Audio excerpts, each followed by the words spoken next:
आराम। आप एक छोटा सा काम कर दो अगर हमारा, तो वो कर जी। क्लास ले लेंगे। उनसे हैप्पी बर्थडे बोल दीजिए, बस वो क्लास ले लेंगे। शैलेश जी वो तो शैलेश जी वो तो बोलने की जरूरत नहीं, हमेशा ये अंकित भाई के साथ, आपके साथ, सबके साथ ही जी, है। तो आज उनका जन्मदिन है तो बधाई दे दो आप उनको कम से मैंने कम। अभी आपने कहा तो मैं दोबारा दे देता हूँ, अंकित भाई को जन्मदिन की बहुत बहुत शुभकामनाएं। चलिए सर, वो थैंक यू क्लास सर। ले आज लेंगे फिर आज की थैंक यू बात सर। संकल्प है। थैंक संकल्प जी भी आ रहे हैं। अंकित जी मैं स्टार्ट कर रहा हूँ। जी चलिए सर। स्टार्ट करिए। मैं जी सर। गायत्री मंत्र का स्टार्ट जाप शुरू कर रहा हूँ। मेरे साथ आप लोग और मनी मन को उच्चारण करें। ओम भूर्भुवः स्वः तत्सवितुर्वरेण्यं भर्गो देवस्य धीमहि धियो यो नः प्रचोदयात्। Thank you everyone.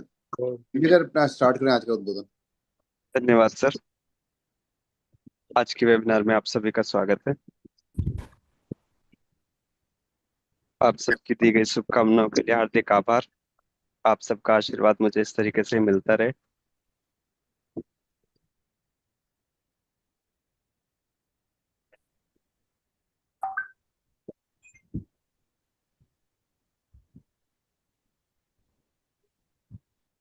तो आज मेरे पास कुछ क्वेरी आई हुई थी, जिसमें एक क्वेरी आ रही है ईंट भट्टों को लेकर।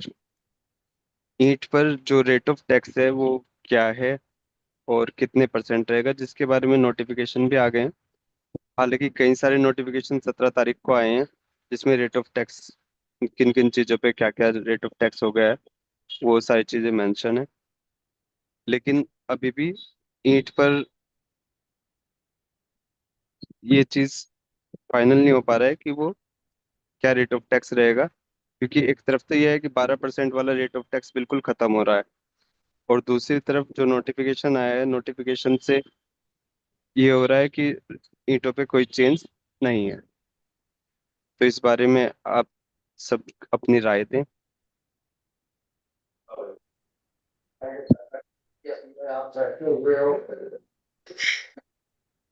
जिन साथियों को भट्टे के बारे में जानकारी हो, ईंट भट्टे जिनके पास ईंट के बारे में कोई भी नोटिफिकेशन से संबंधित जानकारी, क्योंकि कई सारी चीजें घूम रही हैं व्हाट्सएप पे, जिसमें कुछ लोगों का कहना यह है कि ईंट पे रेट ऑफ टैक्स खत्म करके उसे 5% में ला दिया गया है, और उस पे कोई आईटीसी क्लेम नहीं होगी, और 5% के हिसाब से आपको टैक्स चार्ज करना होगा। जबकि एक घूम रहा है सभी व्हाट्सएप पे कि उस पे कोई चेंज नहीं हुआ है, जैसे 12% पहले था ऐसे 12% अब है, और अगर आप विदाउट आईटीसी 6% आप उसे चार्ज कर सकते हैं। तो इस बारे में कोई क्लैरिफिकेशन हो किसी के पास या कुछ डिटेल हो तो प्लीज। नोटिफिकेशन नंबर 14 2015 आया हुआ है इसी के रिगार्डिंग। जी जी जी। उसमें तो दिखा रखा ना आईटीसी का, ऐसा कुछ है नहीं।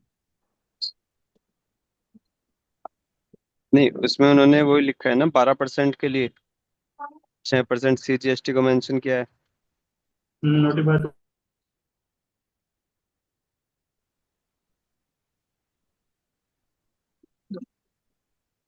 अरे पता तो चले कौन बोल रहा है। ये बोल रहा है सचिन कुमार। हेलो। जी सर। जी सर, एक बात बताइए, जैसा किसी आइटम पर 18% टैक्स था, हाँ जी। अब 5% रह गया है, क्या जी ट्रीटमेंट होगा? जो अपने पास स्टॉक बच रहा है 22 तारीख का, जी तो उसका क्या ट्रीटमेंट देंगे? सर, उसके बारे में तो लास्ट मीटिंग में भी डिस्कस हुआ था, तो उसमें हमारे स्पीकर महोदय का कहना यही था कि जहाँ पर रेट ऑफ टैक्स कम हुए हैं, जैसे चाहे 28 से 18 हुआ है, 18 से 5 हुआ या वैसे नहीं 12 से सुन रहा। 5 हुआ, तो वहाँ पे आपकी कोई भी आईटीसी आपको कोई वापसी करने की जरूरत नहीं है। नहीं, वापसी नहीं करेंगे तो वो रिफंड बचा होगा हमारा इन्वर्टेड ड्यूटी में। तुमको दे दिया ना। इन वही इन्वर्टेड सही ड्यूटी कर में दो बाद रिफंड में। सिर्फ उन केसेस में होगा जहाँ पर आप मैन्युफैक्चरर हैं। अच्छा, अदर देन जहाँ पर मैन्युफैक्चरिंग में रिफंड? नहीं, वहाँ पे कोई रिफंड। तो फिर वो आईटीसी रिवर्स करनी पड़ेगी हमें? आईटीसी रिवर्स नहीं करनी, आप उसे टैक्स में एडजस्ट कर सकते हैं, जी सर, रिवर्स अपनी टैक्स में? लाइबिलिटी से एडजस्ट कर सकते हैं। जहाँ पर आपकी आइटम एग्जेम्प्टेड होगी वहाँ पे रिवर्स करना पड़ेगा। पहले टैक्सेबल थी और अब एग्जेम्प्टेड हो गई, तो वहाँ पे आपको हाँ, आईटीसी रिवर्स करनी होगी। तो रिफंड नहीं ले सकते किसी भी सूरत में अपना? नहीं सर, रिफंड नहीं ले सकते सर। सर कोर्ट के थ्रू ले सकते हैं अगर आप चाहें। मद्रास हाई कोर्ट ने एक डिसीजन लिया था कि इन्वर्टर टेस्ट एलिजिबिलिटी ना होने के बावजूद ही अगर रेट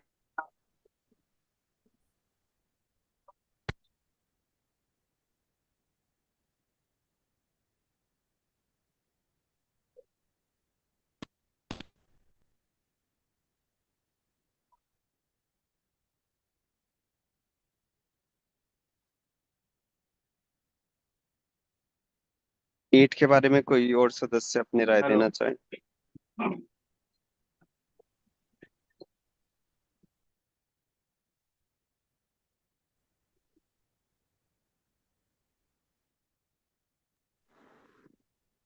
अंकित जी, हाँ जी सर।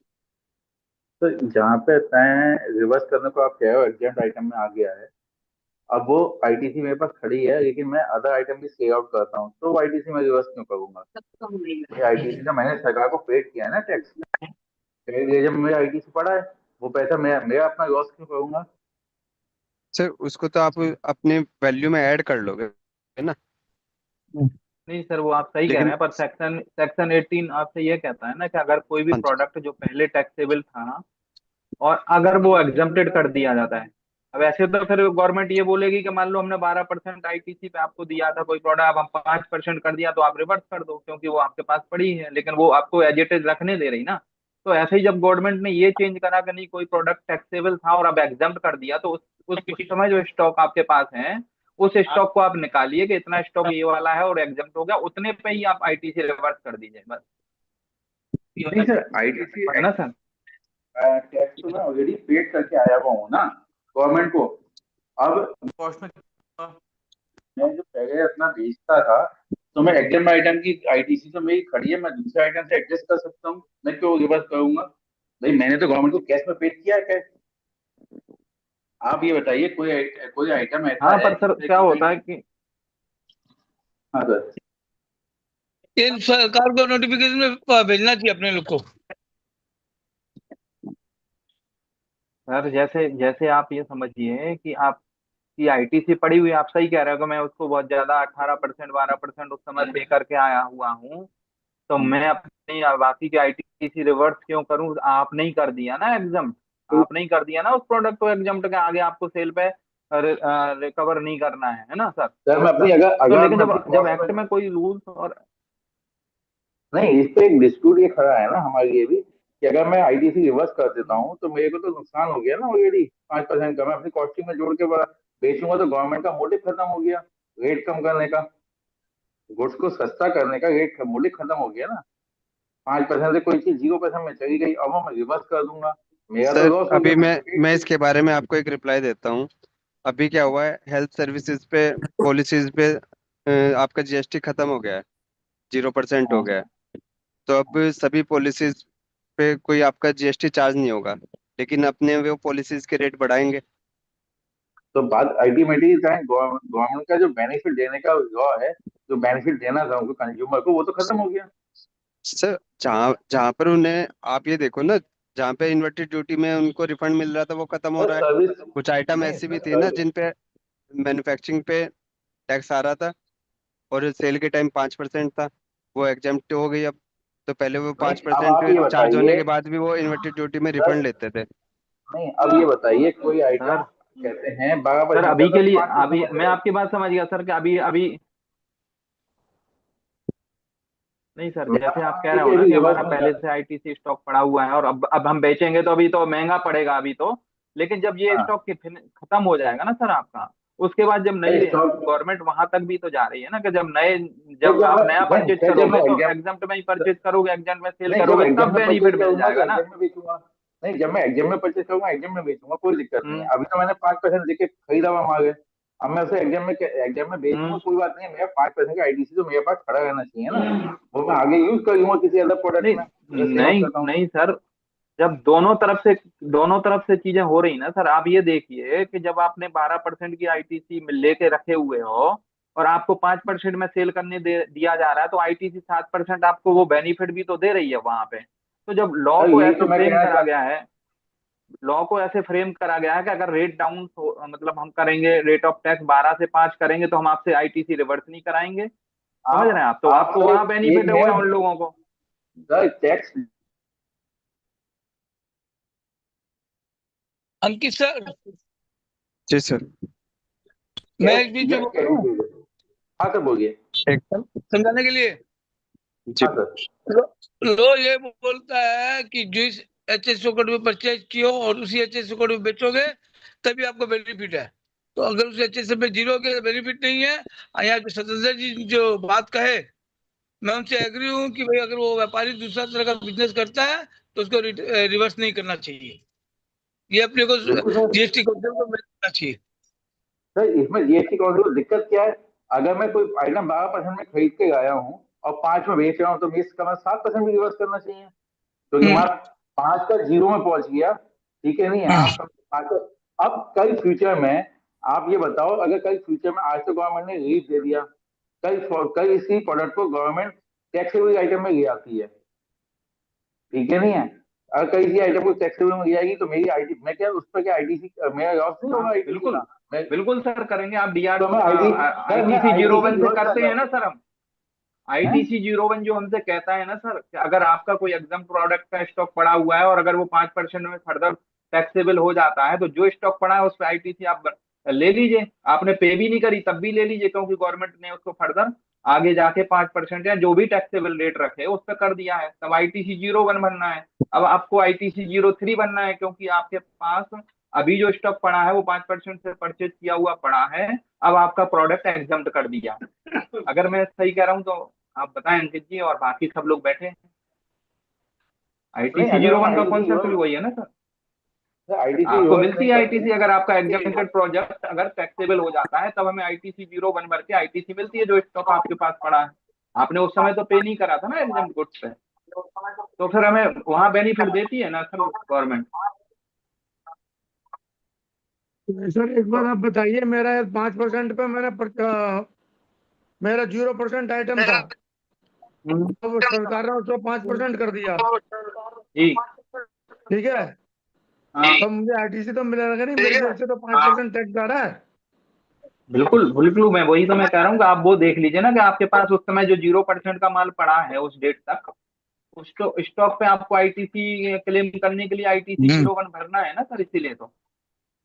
और अगर आपके पास उल्टा हो गया तो आईटीसी 03 भरना है आपको, अगर नहीं सर, उल्टा अब मेरे होता पास है। एक स्टॉक पड़ा हुआ है जो 12% का आइटम का था गारमेंट्स में। अब वो आइटम जा रहा है 18%। तो क्या मुझे 6% का गवर्नमेंट आईटीसी 03 भर के देगी बेनिफिट? नहीं सर, जहां पर रेट ऑफ टैक्स टैक्सेबल में ही रहते हैं ना, वो आपसे कम करने को कहता है ना बढ़ाने को कहता है, मतलब आईटीसी देता है। वहां 12 से 5 में गया, आपको आईटीसी रिवर्स नहीं करनी। 12 से 18 में गया है, आपको आईटीसी एक्स्ट्रा नहीं मिलेगी। आप 12 से 18 में क्यों? क्योंकि वो 18% भी आप कस्टमर से चार्ज कर रहे हो, आप अपना नहीं ले रहे हो। क्रेडिट आपको 12% की मिली है, ठीक है। अब जो नया प्रोडक्ट आप 18% में 22 तारीख से सेल करोगे, उस पे आप कस्टमर से लेके दे रहे हो ना गवर्नमेंट, तो वो क्यों ठीक है, आपको देगी 6% का डिफरेंस? नहीं चाहिए, गवर्नमेंट नहीं देगी, आपकी बात सही। 5% का जो आइटम है जो जियो में चला जाता है तो वो आईटीसी में अपने अपने अकाउंट बुक्स में अपना वीडियो खोलिए, सॉरी सर। आपका वीडियो खोलिए, थोड़ा सा एक्शन से भी आप बात कुछ समझ में आ जाएगी। अभी आवाज साफ नहीं आ रही है, सर कुछ वही बात चीज एक्शन आएगी। से भी समझ में आ जाती है। सर दिक्कत क्या आ रही है कि मेन रीजन सिर्फ यही मेरा डिस्प्यूट ये है कि मैं अपना आईटीसी को रिवर्स ना करके उसे अपने बुक्स में खड़ा रखूं।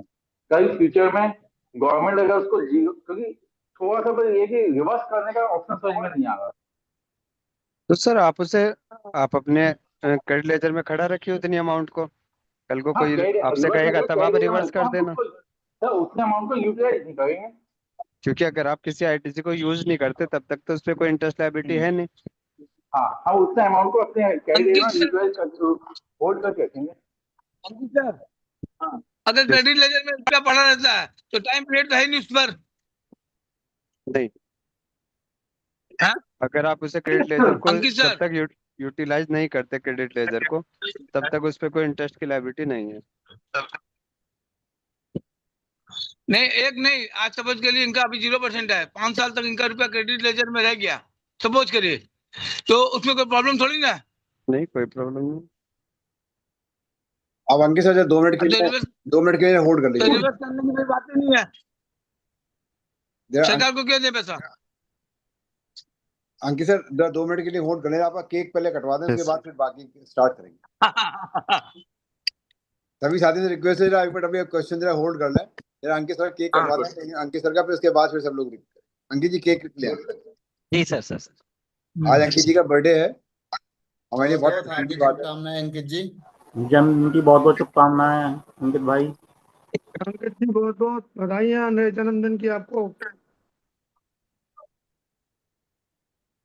Happy birthday sir. Sir thank you sir, thank you. Ankit ji जन्मदिन की बहुत बहुत बधाई एवं शुभकामनाएं, आशीर्वाद। Thank you sir. Ankit ji कहाँ केक लगाओ, सामने लगाओ केक, जी लगाओ, लेके आओ चक्कू। सर जन्मदिन की बहुत बहुत बधाई, शुभकामनाएं। दीपक जी कहाँ है, रखवाओ केक, दिखो कैमरा तो करो केक पे। हॉल में मीटिंग हो रही है। दीपक जी थोड़ा कैमरा नीचे करो केक पे। अपने फोन से ऐड कर देते दीपक जी हम सबकी तरफ से मुंह मिठा करा देना अंकित जी का। अंकित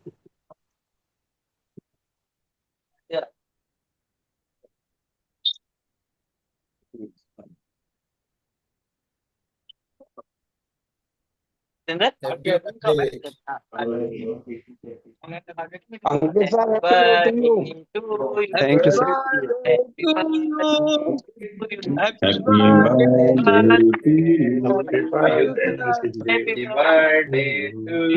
thank you sir, thank bless you. Ankit ji के जन्मदिन की बहुत बहुत शुभकामनाएं। Happy happy thank you sir, thank you, thank you.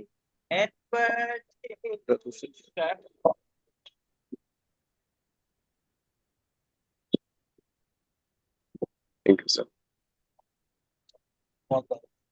अगर 6 नवंबर को जन्मदिन मना रहे होते ना अंकित सर, हेलो अंकित जी,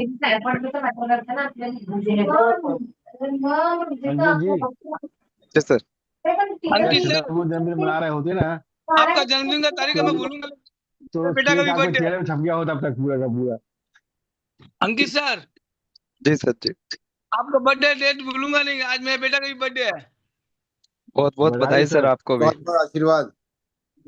याद रहेगा बेटा।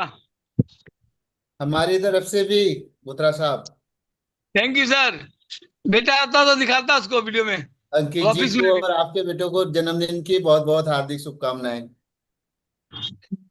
आपसे की मिठाई ना, कौन सा वो मिठाई खिला दीजिएगा उसको हम लोग की तरफ से। अंकित सर बजाने आपको की मिठाई ना, मशीन क्या नाम है उसका, नाम भूल गया मैं। अरे दूध अंकित छोड़ के ला नागपुर देंगे से देखो, क्या? विलास खड़से साहब आपको बर्थडे विशेष कर रहे हैं। Ankit sir thank you sir, thank you sir, thank you. Ankit sir आपको जन्मदिन की बहुत बहुत हार्दिक बधाई। ठाकुर जी की कृपा हमेशा आप पर बनी रहे सर। बस सर, आप सभी का आशीर्वाद मिलता है सर। बस आप हमेशा ऐसे ही मुस्कुराते रहो sir. Thank you sir, thank you. Ajay sir है कि चले गए? दिख तो रहे। नीरज सर, आपकी क्वेरी है तो प्लीज क्वेरी स्टार्ट करें।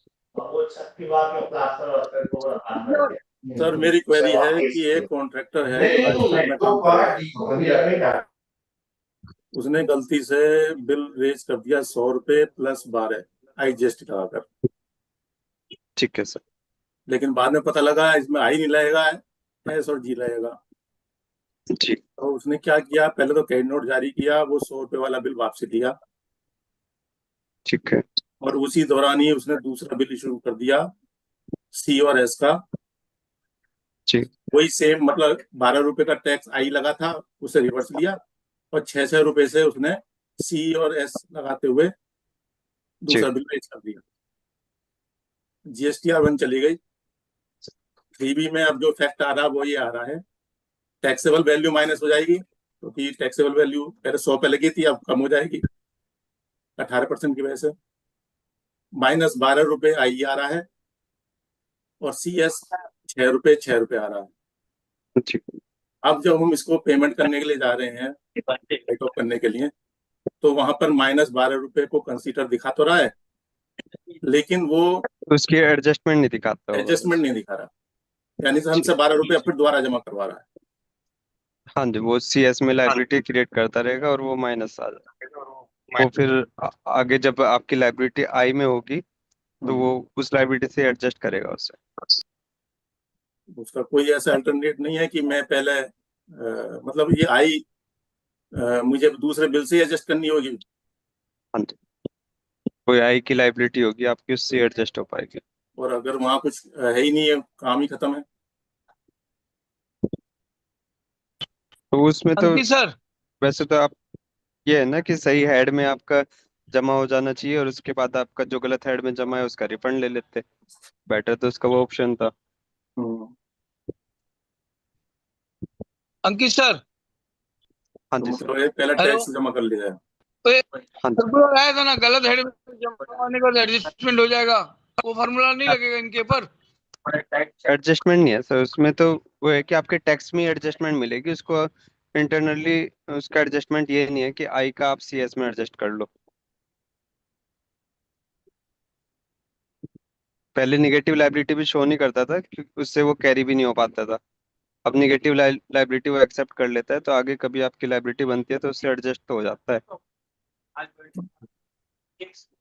चलिए ठीक है जी।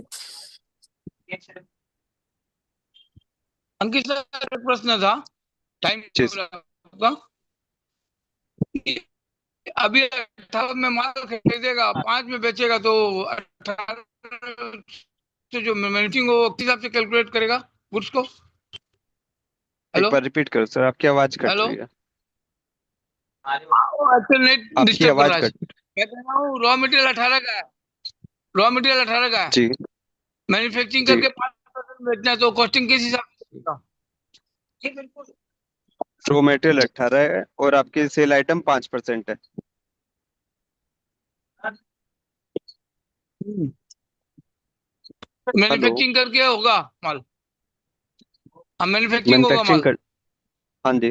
तो जो आपके आइटम है वो 5% हाँ वाली आइटम है ना मैन्युफैक्चरिंग के बाद, तो वो तो इन्वर्टेड ड्यूटी में आपको हाँ, रिफंड मिल जाएगा ना, जितना एक्सेस आपका अमाउंट है। नहीं वो तो मिलेगा।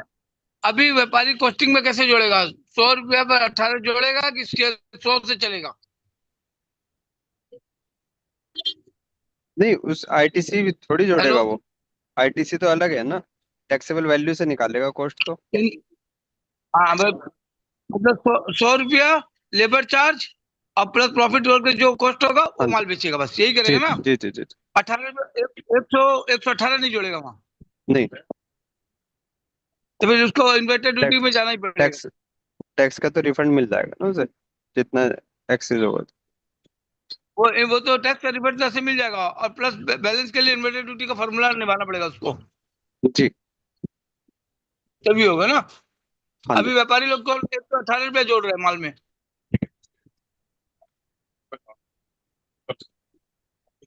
हेलो। जी।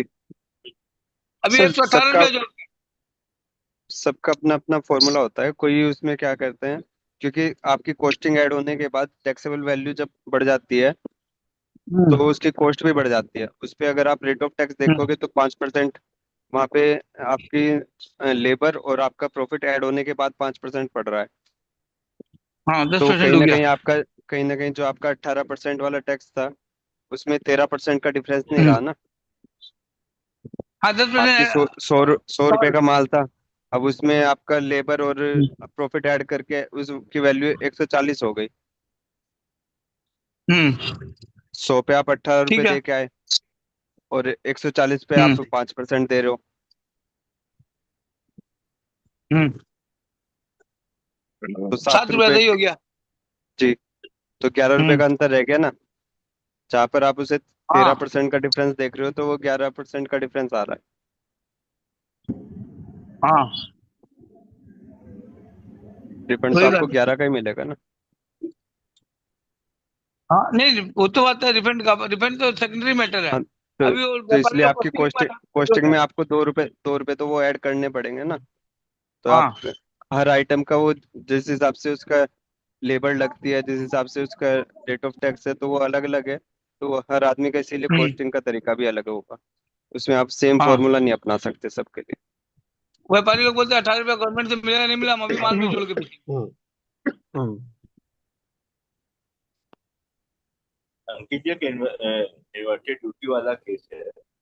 जब से जी सर। जीएसटी लगा जब से जीएसटी हाँ लगा है तब से आज तक उसने कभी कोई रिफंड नहीं दिया और सब ठीक है सर। एक्यूमुलेटेड हो सब एक्यूमुलेटेड हो उसकी आईटीसी स्कैन कर रही बैलेंस बता रही। अब प्रेजेंट टाइम वो आइटम 18 से 22 से 5% में आ गया, पहले 18 से 12 में था। तब उसके जी रिफंड के लिए क्या प्रोसीजर अपनाया जाए कि उसको पुराना भी रिफंड मिल जाए? सर, पुराना तो नहीं, 2 साल के अंदर वाला रिफंड मिल जाएगा उसे। लास्ट 2 ईयर का आप रिफंड क्लेम कर लो। लास्ट 2 ईयर हाँ जी। तो परचेज सेल तो घटा के ले लें कि जो जो बैलेंस पड़ी उसको वो रिफंड मांग ले, बाकी आईटीसी बैलेंस पड़ी। सर उसमें पूरा फॉर्म फिलअप होता है, आपकी सेल परचेज दोनों डलती है। जी तो जब आपकी उसमें डिटेल आएगी, उस ऑटो कैलकुलेशन में आपके रिफंड वैल्यू बन जाएगी कि कितना रिफंड बनेगा।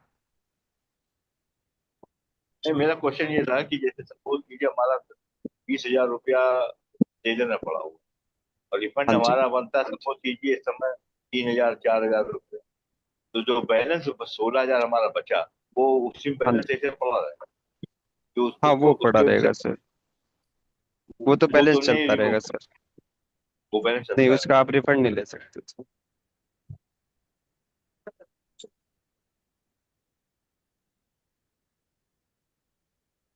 वो तो आपको बैलेंस ही कैरी करना पड़ेगा सर। वो तो या तो फिर कोई और आपकी आइटम ऐसी हो जिसकी आप ट्रेडिंग कर रहे हो, या कोई आइटम ऐसी आपकी मैन्युफैक्चरिंग आइटम ऐसी हो जो ज्यादा रेट ऑफ टैक्स की हो, तो आप उससे टैक्स की एडजस्टमेंट कर सकते हैं, लेकिन रिफंड नहीं मिलेगा उसका। इतने टाइम से जैसे इस समय सितंबर चल रहा है तो हम सितंबर 2023 से इसको कल उठा लें। अभी आज जैसे अगस्त 23 की लास्ट डेट है, तो आप अगस्त 23 से अब तक का रिफंड ले सकते हैं।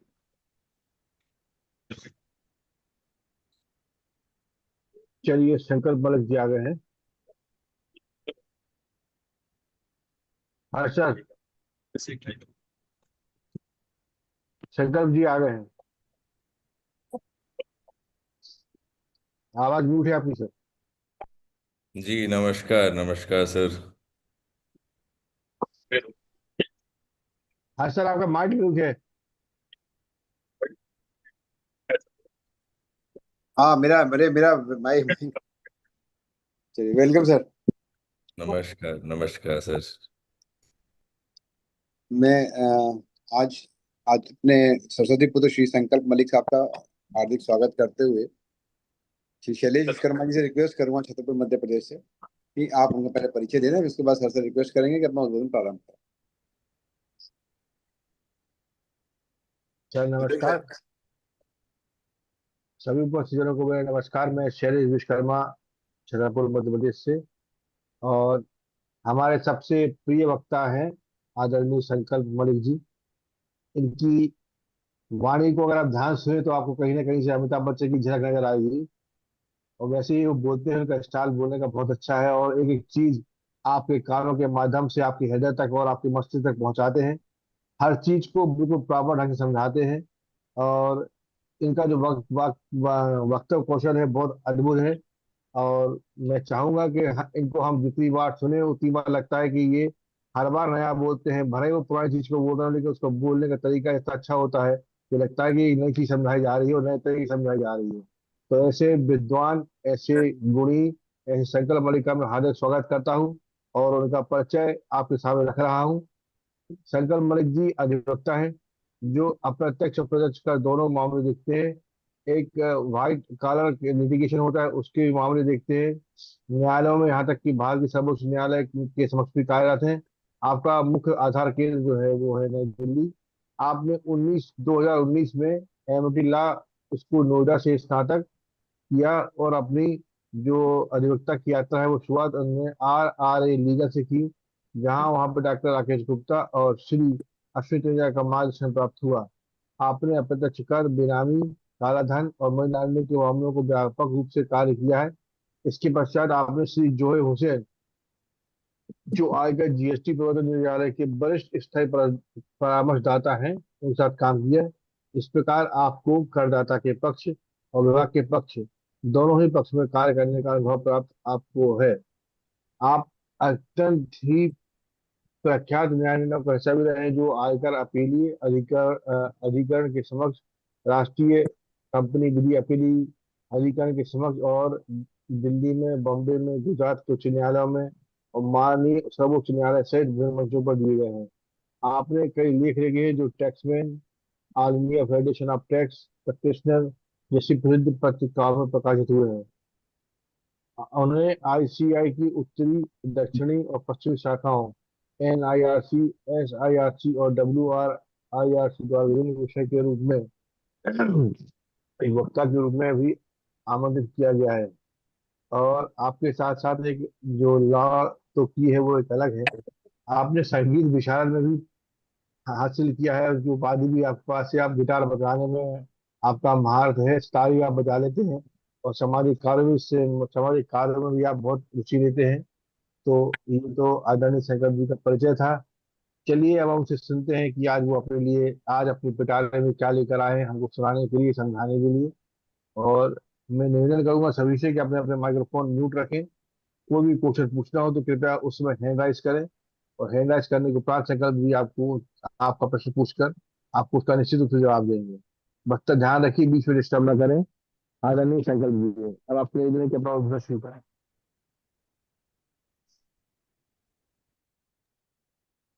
जी।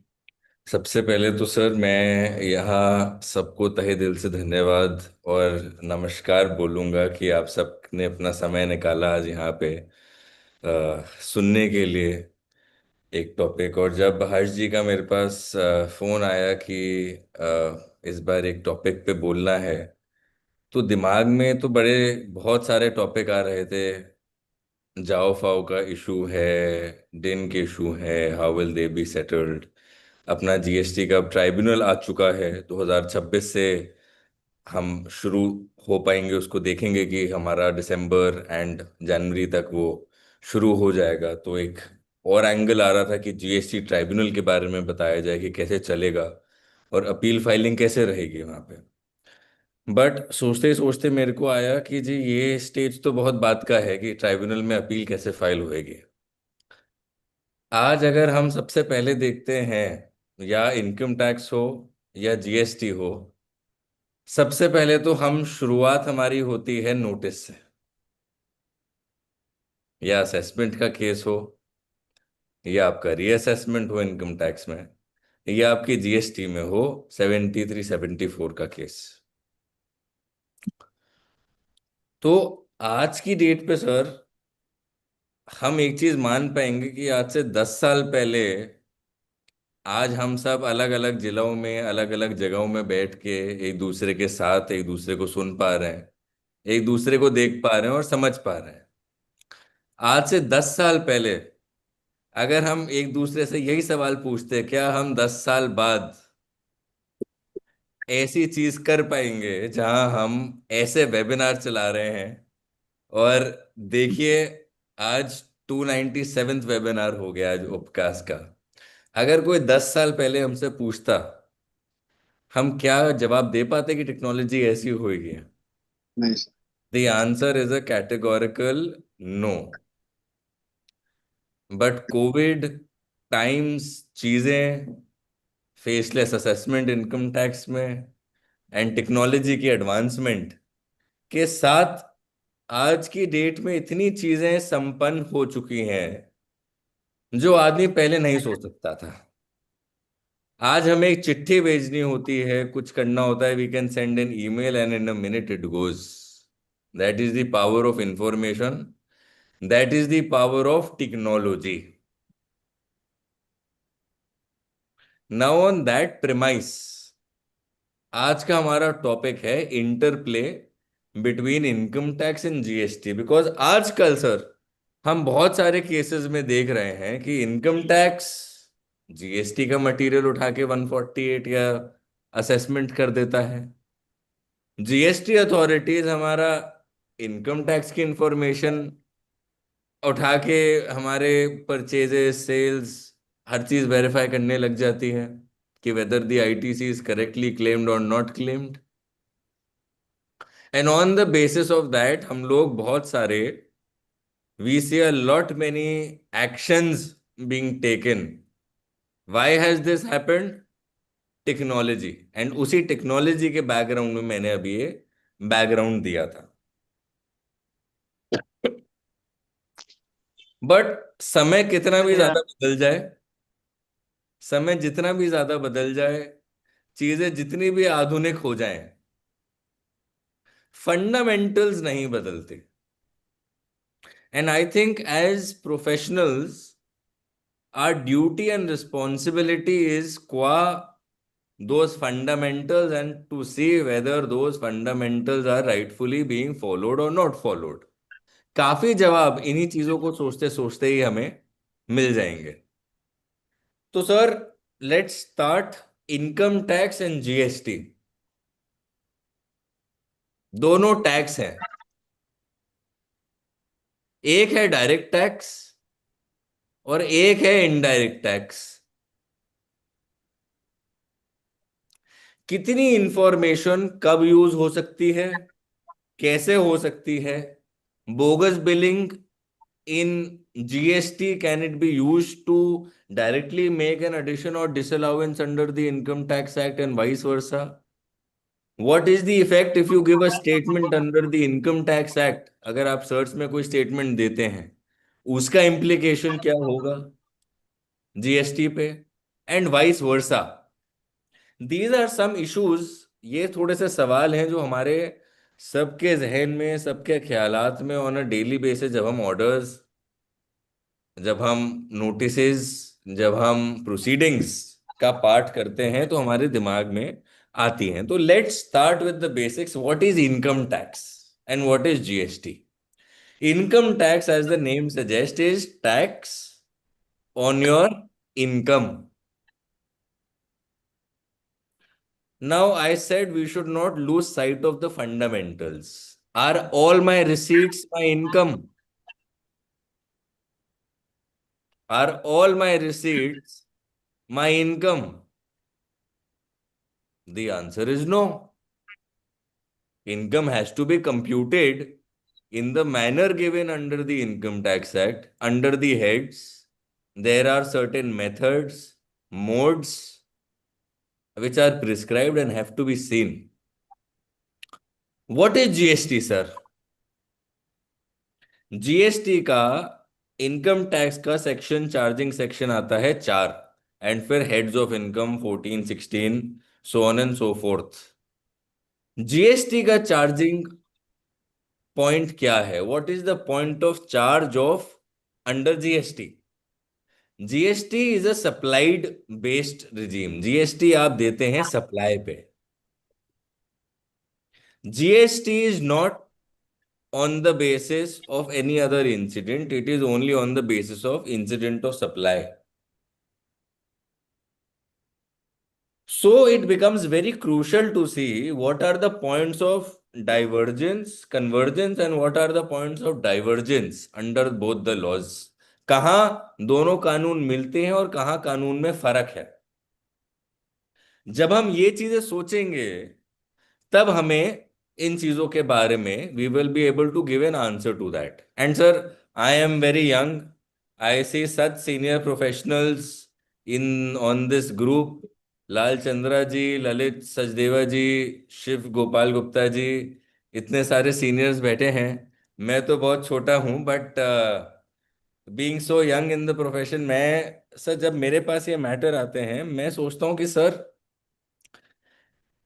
जब जीएसटी है, जीएसटी में there is a point to remove cascading effect, to remove leakages, supply एक से दूसरे आदमी पे, आज से ये खरीदेंगे तो इन पे supply, so on and so forth. Therefore a question come sir, आजकल GST authorities and income tax authorities हमें बहुत बोलते हैं कि साहब reconcile your data as per your GST turnover, your turnover is X, let's say 118 rupees, But as per your income tax, your turnover is 100 rupees. I am going to charge tax on that 18 rupees. That is escaped income, sir. Now a question arises. Again, I will go back to the fundamentals. How is income computed? How is income assessed? How is income computed? And what is GST? GST के turnover में क्या क्या लिया जाता है? GST के turnover में आप जीएसटी को ही इंक्लूड करते हैं साहब। 18 का तो यही फर्क आ रहा है क्योंकि जीएसटी इंक्लूडेड है। There is no difference. आपके सन्ड्री डेटर्स पे जो आपका इंटरेस्ट होता है that is included in your turnover under GST. That is not included in your turnover under the Income Tax Act. Can't be made your revenue. Then साहब when the most fundamentals are so different, तो एक सवाल again I ask the officer that साहब how can it be reconciled? How can apples and oranges be compiled when they are not alike? Now sir, आपकी जो GST की IT की income tax की kitty है और जो आपकी जीएसटी की किट्टी है, किट्टी से मेरा वही मतलब हुआ टर्नओवर में क्या इंक्लूड होता है क्या नहीं होता।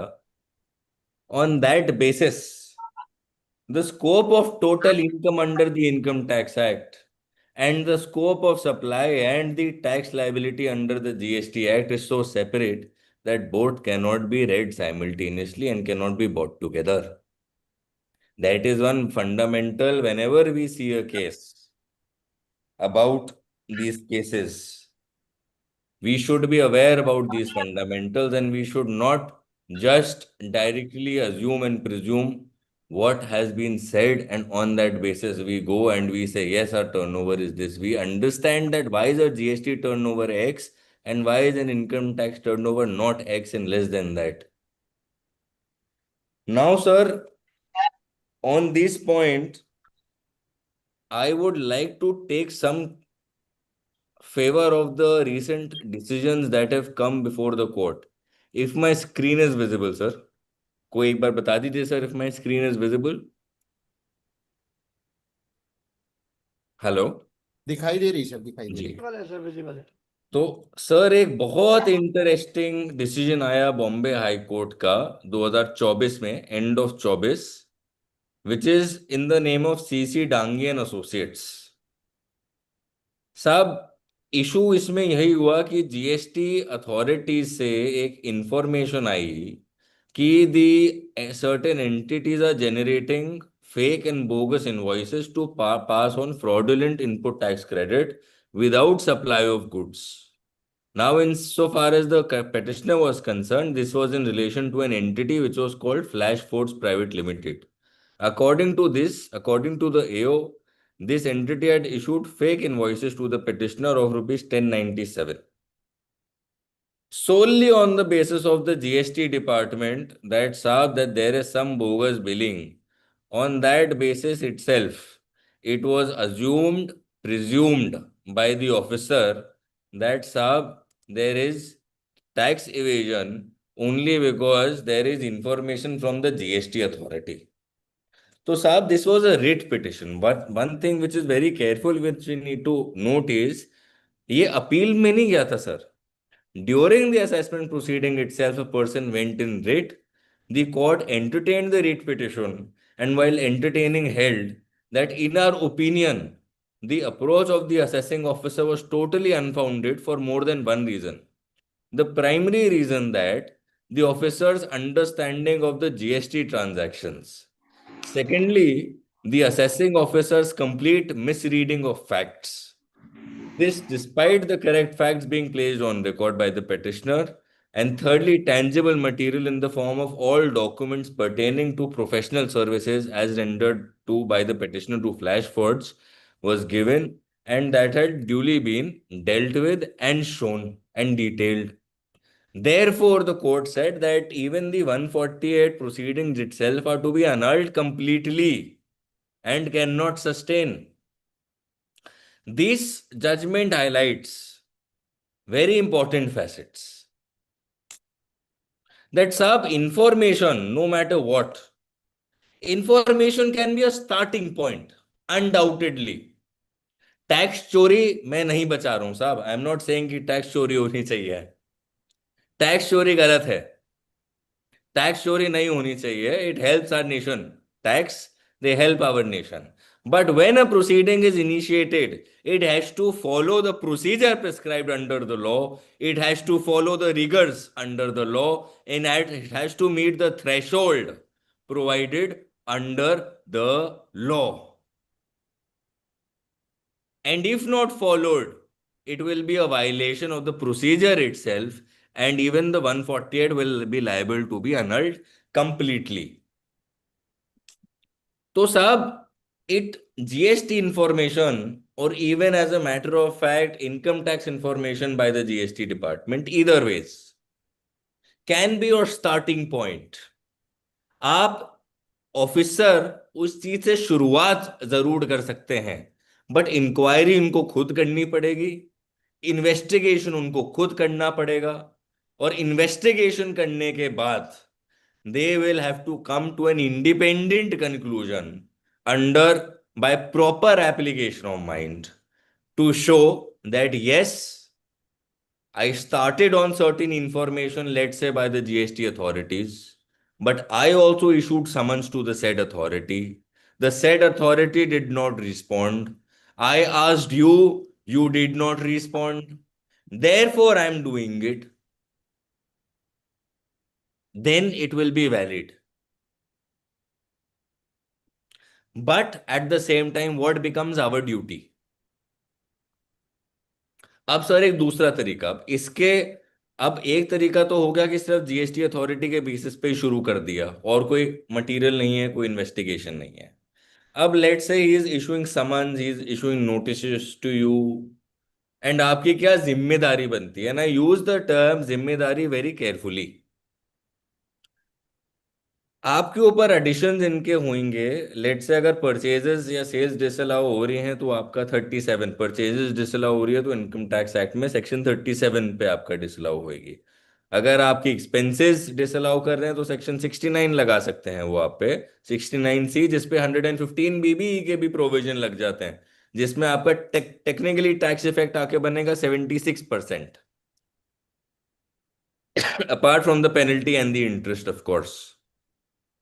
But coming back, our duty then is to provide not detailed submissions, but extensive documentary evidence. Our duty then is to supply information that, sab, your information is incorrect. You deny that information, number one. You show that, sab, I purchased such and such, or I availed these services, or I gave these services, or XYZ.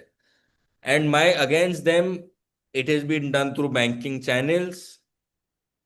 This is an invoice. This is the ability. This is the transport shipment. This is the e-way bill. This, if these are goods, this is the dharam kata records. And even the vehicle transportation evidence, and if possible, evidence of your driver if possible, or of the agency, recording relevant particulars that yes, ये सामान यहां से निकल के यहाँ पे पहुंचा और यहाँ इस गाड़ी में पहुंचा और इसमें मेरा ही ड्राइवर गया हुआ था, ये मेरे ही सर्विसेज की गाड़ी है। By virtue of that, you discharge your onus. That responsibility is on us. Now there are two things. आप हो सकते हैं असेसमेंट की स्टेज पे, इनकम टैक्स की बात करते हैं 2 मिनट के लिए, आप हो सकते हैं असेसमेंट की स्टेज पे, या आप हो सकते हैं अपील के स्टेज पे। डिटेल्ड सबमिशंस असेसमेंट में ना दीजिए, डॉक्यूमेंट जरूर लगाइए, जस्टिफिकेशन ना दीजिए असेसमेंट में। Let the AO form his own inferences in the order. Why? Because then it will be easy to counter that, and then you give detailed submissions before the CIT appeals, countering his factual findings. supported by your original documents, and you even support them more with further documents.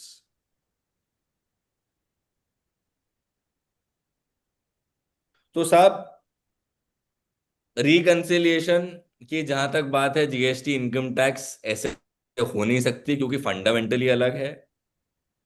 GST में आपका अगर case आए, income tax में आपका case आए GST के पे, तो हमारे ऊपर क्या रिस्पॉन्सिबिलिटीज हैं? तो मैं इसका निपटा कर 2 मिनट बाद आ जाओ, फिर देखो इसका निपटाऊंगा फिर बात को।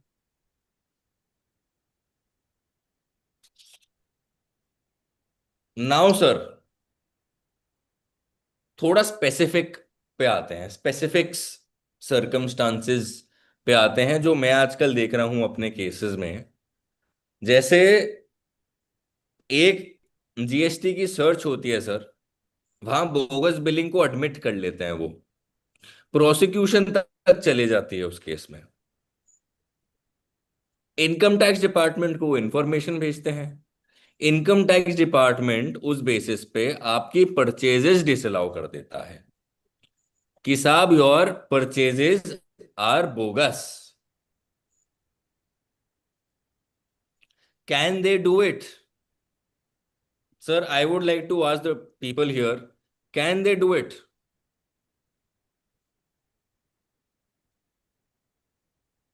Anybody from the group? Sir, कोई जवाब देना चाहेगा सर? एक बार क्वेश्चन दोबारा करेंगे sir please? Sir, GST department ने एक जगह सर्च करी, सर्च में उनको एक आदमी का स्टेटमेंट रिकॉर्ड कर लिया जिसके साथ आपने जहाँ परचेजेस दिखा रखे हैं, वो एंटिटी ने स्टेटमेंट में लिख दिया मैं तो सर बोगस बिलिंग करता हूँ, और आपके पास इंफॉर्मेशन टैक्स में आ गई, वो आपकी परचेजेस क्या इनकम टैक्स में डिसअलाउ कर सकते हैं? पुराने में कैसे बना लो भाई भाई। गांधी जी अपना म्यूट बंद करिए। गांधी जी,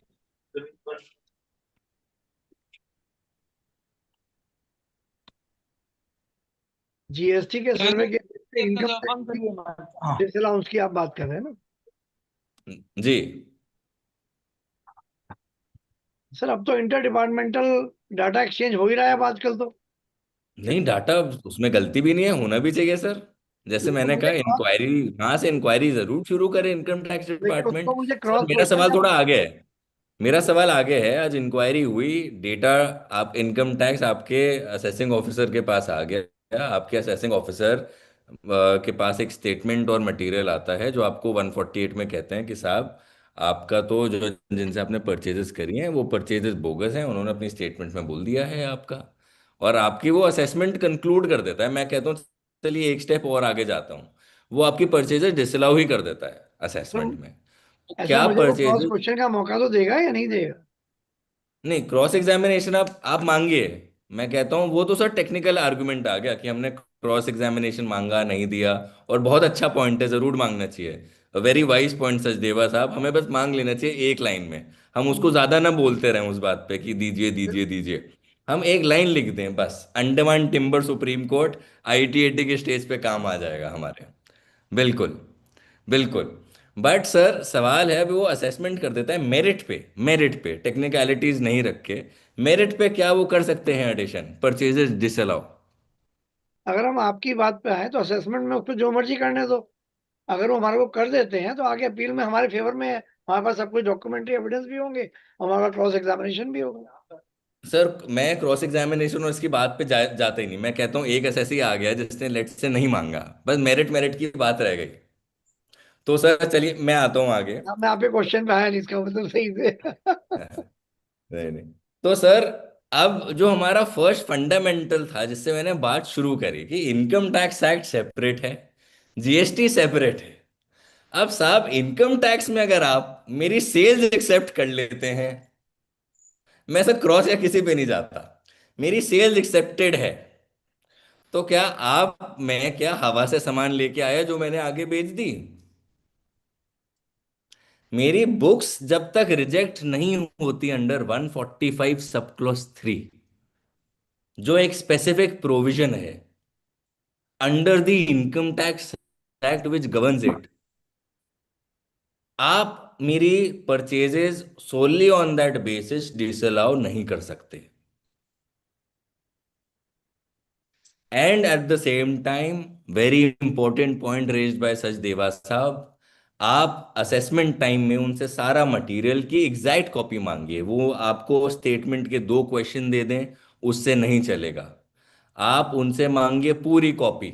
वो आपको 2 क्वेश्चन दे देते हैं, आप लिखिए, this is an only an except, kindly provide the complete copy of the statement and allow us opportunity of cross examination, and also provide us all material, including the forwarding letter received from the GST department, along with all its annexures and documents, allowing me to make a proper and effective reply, in the absence of which none of those documents or those statements can be read against me to form any adverse inference whatsoever. All of which is most respectfully prayed on behalf of the assessee.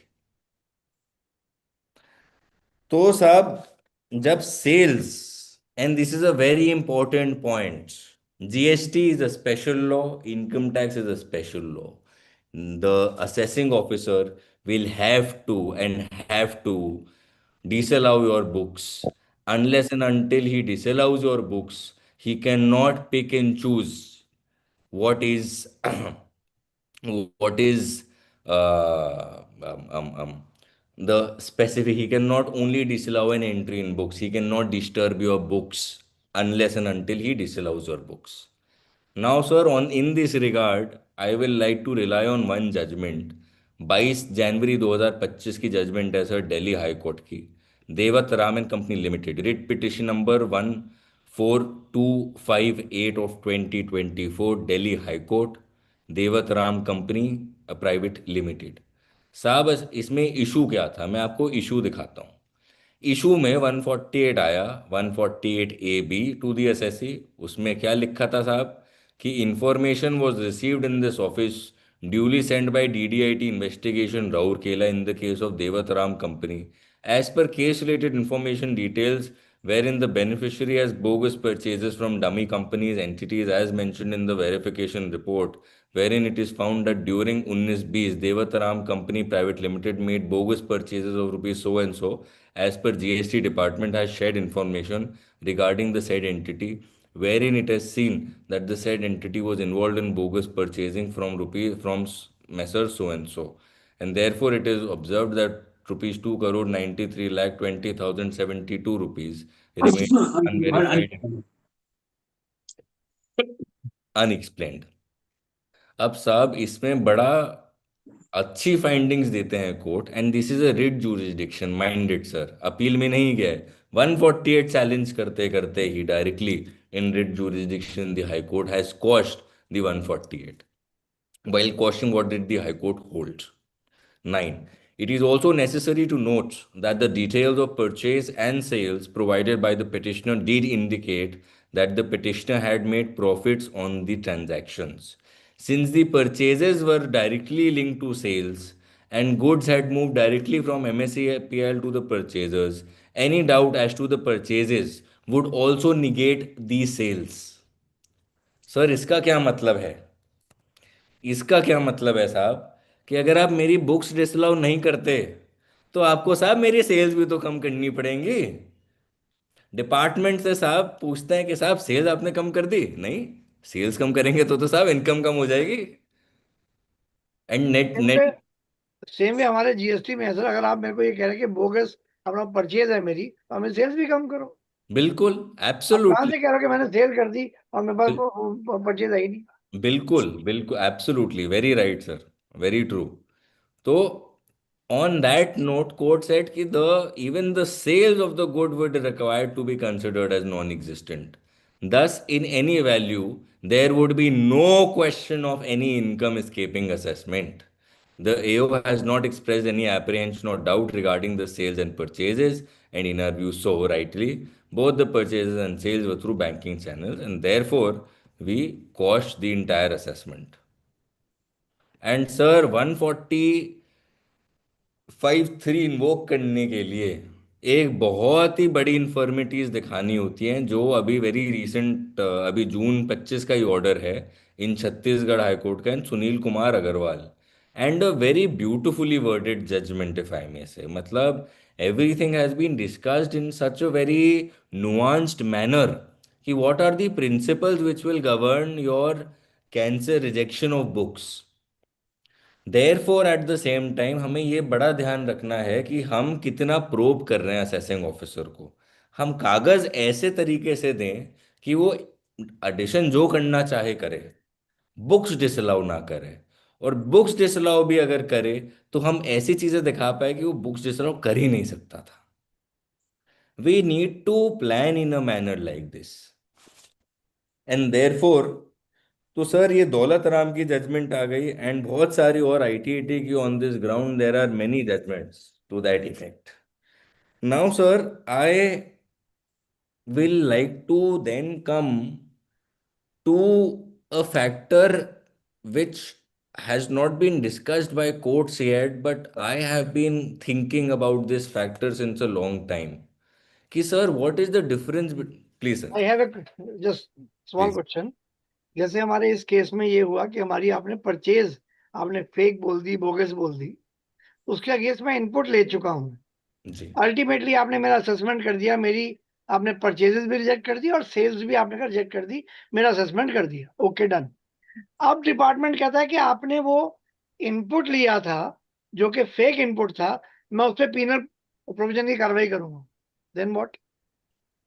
Sir, penal provision में तो जो एक law supreme court का बहुत settled है कि, लिया था लेकिन आपने उसे वापस कर दिया। हाँ जी, मैंने इनपुट लिया था और आपने आईटीसी उसे आपने रिवर्स कर रिवर्स दिया, कर दिया, आपने आपने रिवर्स कर रिवर्स। दिया, तो अब पेनल्टी कार्रवाई क्यों होगी?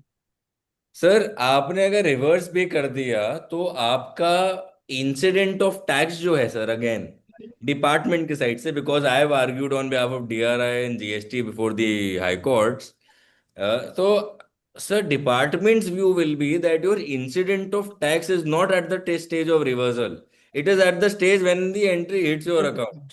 As soon as you had an ITC and you claimed it, you may have reversed it later on. But that ITC coming to you was a part of bogus. Sir वो इसको bogus को justify करने के लिए कह सकते हैं, but bogus proof करना डिपार्टमेंट का काम है at the same time. And sir अगर आप रिवर्स कर देते हैं तो I wouldn't use that argument to show my bona fide, because that can also be read as an acquiescence or acceptance on my part. From the side of the department, I will say it is an acceptance on your part. It is not a bona fide manner. जैसे sir बहुत सारे cases 148 में हमारे पास जब return file करनी होती है, मेरे पास बहुत सारे एसएससीज अगर आके बोलते हैं कि सर हम लोग एक दो चीजें हम इसमें छोटे छोटे भूल गए, लेट से बैंक इंटरेस्ट भूल गए 5,000 रुपए का, 6,000 रुपए का, हम क्या करें सर, या ये चीज मैंने गलत हेड में प्रेजेंट कर ली, इनकम आ गई है, मैं बोलता हूँ सर जो इनकम आपकी गई है आप उसी इनकम पे स्टिक करिए, for the simple reason if you make any change it is read that this is only after and after you have received any notice, or after some probing has been done of some summons to you, and therefore it is not on your own free will नहीं, by वो which reverse, you have done it. वो ITC reverse मैंने नहीं किया, department ने ही मेरी अपना purchase और सेल दोनों रिजेक्ट कर दी, डिसअलाउ कर नहीं दिया किया, डिसअलाउ कर दी। तो जी। मैं कह रहा हूँ even then sir, even then अगर आप उसको चैलेंज कर रहे हैं, आप उसको चैलेंज, अगर आपके अगेंस्ट ऑर्डर है एंड आप उसको अगर चैलेंज कर रहे हैं, then that has not attain finality. Then when you challenge it and that information comes let's say to the income tax department that साहब इनका तो रिवर्स भी हो गया एंड एवरीथिंग इज देयर, ये सेल्स और है ही नहीं उनका पार्ट, तो sir you will say that sir, first of all that finding of a different authority has not attained factual finality today, it is in appeal unless and until the last fact finding authority decides it, or I or the other sides does not file an appeal. Unless and until it attains finality, it cannot be read against me till date, and I am in protest, and this has been filed, this appeal is filed to show protest against such an action, and therefore no reliance on this can be made in the first place. Number two, again coming to income tax, again sir the same point, आपको मेरी books disallow करनी पड़ेंगी। आप मेरी cell and purchases भी एक बार को डिसअलाउ कर, आप रिजेक्ट कर दीजिए, बट जब तक आप बुक्स रिजेक्ट नहीं करते साहब, तब तक आप नहीं कर सकते। एंड सेल्स आप कैसे रिजेक्ट कर रहे हैं? All my sales are through banking channels. Parties are the same. इस साल भी सेम पार्टीज हैं जी, पिछले साल भी सेम पार्टीज हैं, अगले साल भी सेम पार्टीज हैं। आप साहब, मैंने जो परचेजेस करी हैं वो यहाँ से है, मेरे ऑफिस में इतना स्टाफ आ रहा है। आप एविडेंसेस उसके साथ लगाइए, अपने positive evidences to prove your point, and therefore take your case forward like that. Sir, please. इस टॉपिक के बीच में मैं समझ से एक बात करना चाहता हूँ जी सर। कि जैसे इन्होंने बोगस कर दिया परचेज सेल को, आईटीसी को बोला कि पेनल्टी लगाया है, तो आईटीसी वाला रुपया तो सरकार बोल गई तो मेरा रुपया तुमने इतना दिन यूज किया, इस बोल के तुम्हारे पे लगा रहा हूं मैं। जी ये तो बोल ही सकता है। बिल्कुल बोल सकता है, बट जैसे अगर बोल के उन्होंने लगा दिया बस कि जी जीएसटी वालों ने लगाया तो हम भी लगा रहे हैं, वो नहीं बन सकता साहब। जीएसटी वालों ने लगाया, उन्होंने आपको इन्फॉर्मेशन दी, आपने क्या इन्वेस्टिगेट करा? आपके पास अपनी कानून में पावर है, आपके पास समन करने की पावर है। आपने क्या परचेजर्स को, आपने क्या सेलर्स को आपने समन किया? क्या आपने मेरी बुक्स डिसअलाउ करी पूरी की पूरी? आप मेरी परचेजेस तो डिसअलाउ कर देते हैं, सेल्स आपने एक्सेप्ट कर रखी हैं, तो सेल्स हुई कहाँ? या आप मेरी सेल्स डिसअलाउ कर दें, परचेजेस जो मेरी पड़ी हैं, मैं परचेजेस क्यों करूंगा जी अगर मेरी सेल्स ही नहीं होनी? अगेन सर वही बात आ जाती है, fundamentally income tax and GST different है, कन्वर्जेंट एंड डाइवर्जेंट पॉइंट। अच्छा सर, एक और चीज, मेरा डिस्टर्ब हो रहा है टावर। अब एक और चीज आ गई सर। अब मान लीजिए आज इनकम टैक्स एक्ट में हम सर्च में सरेंडर कर देते हैं इनकम। लेट से हमने 4 करोड़ की इनकम सरेंडर कर दी इनकम टैक्स एक्ट में। अब सर जीएसटी वाले इसको कैसा यूज करेंगे? क्या इसी के बेसिस पे हमारी डिसअलाउ कर देंगे सर कि आपने 4 करोड़ इसको बोला है कि this is from your unaccounted books and sales and unaccounted sales and और unaccounted purchases and therefore I am disallowing all of this? क्या जीएसटी कर देंगे उसको, या कर सकते हैं?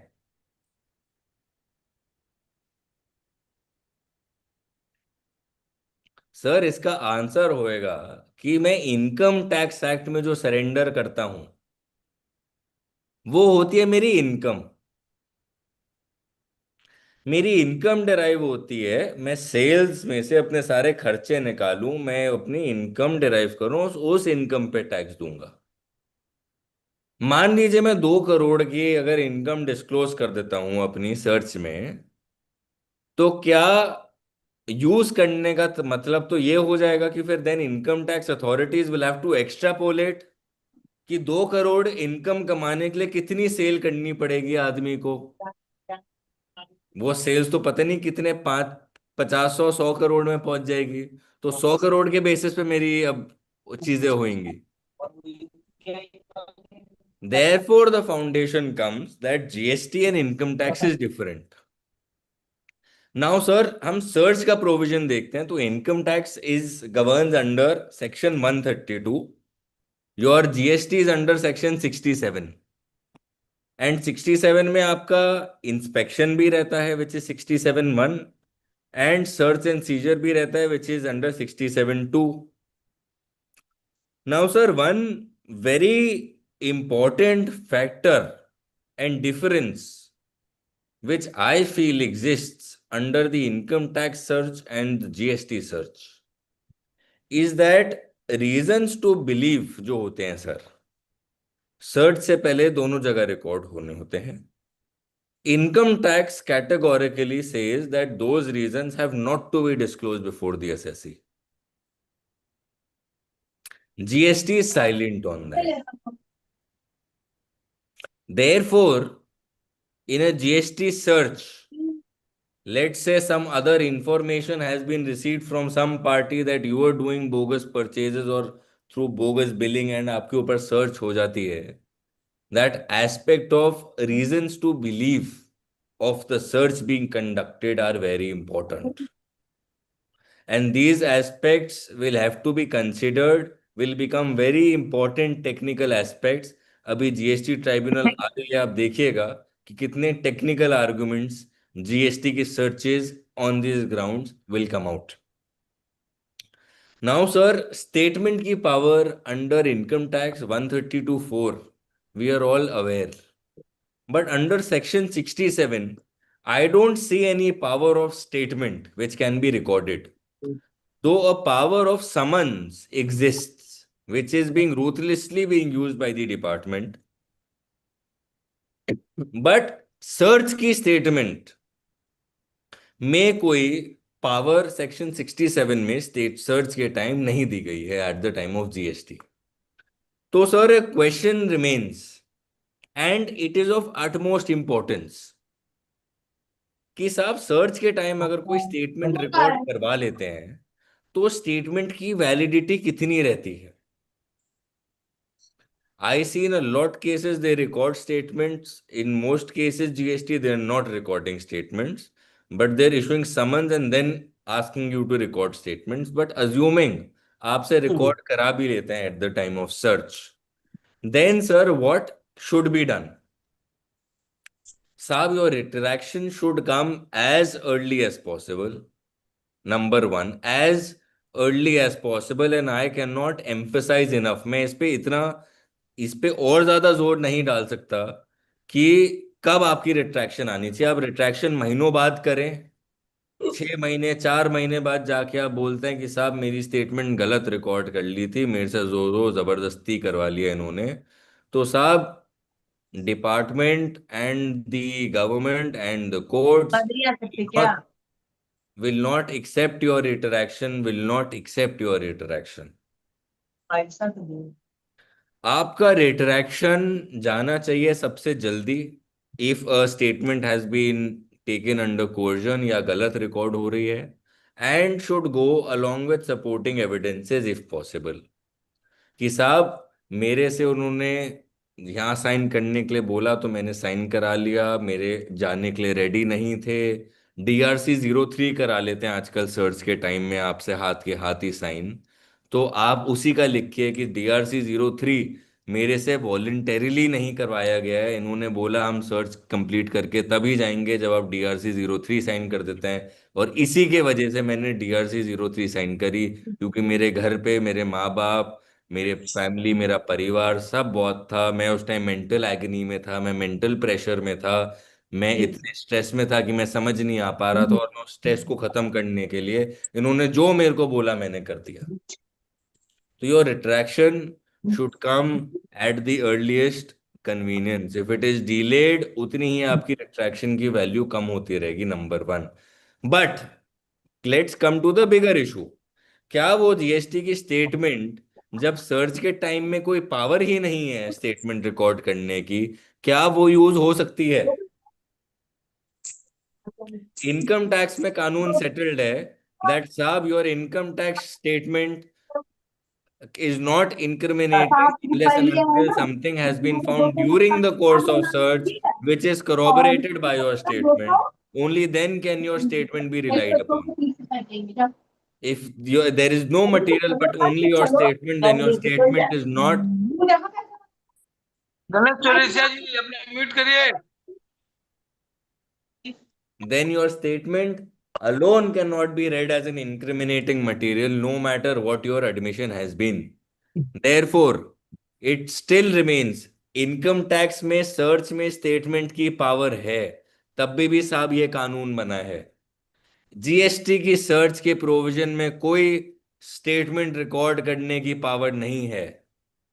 तो अगर उस टाइम की स्टेटमेंट है तो उस पे और क्या ऊपर लेवल के थ्रेशोल्ड लगेंगे, वो हमें सोचते समझते अपने जवाब तैयार करने हैं.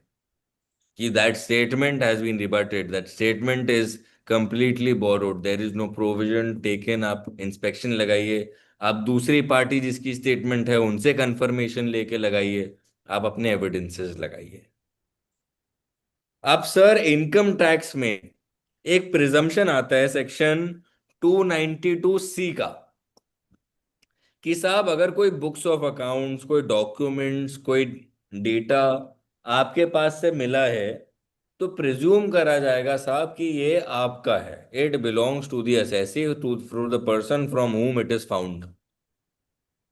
Under the GST, I have not been able to find any such presumption except the presumption which is only for prosecution, but not for adjudication. For adjudication under the GST, I have not been able to find any presumption. Therefore, sir, to sum up, income tax में आपके पास statement record करने की power भी है, लेकिन statement बिना material के admissible नहीं है। एंड अगर स्टेटमेंट है तो आप रिट्रैक्ट करिए जल्दी से जल्दी। आपका कोई कागज मिलता है तो प्रिजम्पशन है अंडर 292 से। जीएसटी में अगर हम आते हैं, there is no power of recording any statement. Then sir, your recording of statement during search, and अगर उसमें आप लिख देते हैं कि जोरों जबरदस्ती हुई, तो स्टेटमेंट की तो बिल्कुल ही बेबुनियाद वैल्यू रह जाती है, कोई वैल्यू ही नहीं रहती उसकी। तीसरी साहब की कोई प्रिजम्पशन भी नहीं है कि कोई कागज मिला। लेट से मेरी सर्च होती है, आई फाइंड बिल्स, मेरे नाम के फर्जी bills through another entity, then साहब that can not be a presumption that this is my second entry. Now why is that? Why is that? Very important. And I again come back to the main issue which I started, that the fundamentals of GST and the fundamentals of income tax are different. Your income tax does not matter कि आपकी sales कौन सी entity किससे हुई है। GST में कौन सी entity को हुई है, कौन सा सामान हुआ है, कौन सी शिप ईवे बिल से हुआ है, कौन सी बिलिटी से हुआ है, that is relevant. For income tax that is not relevant.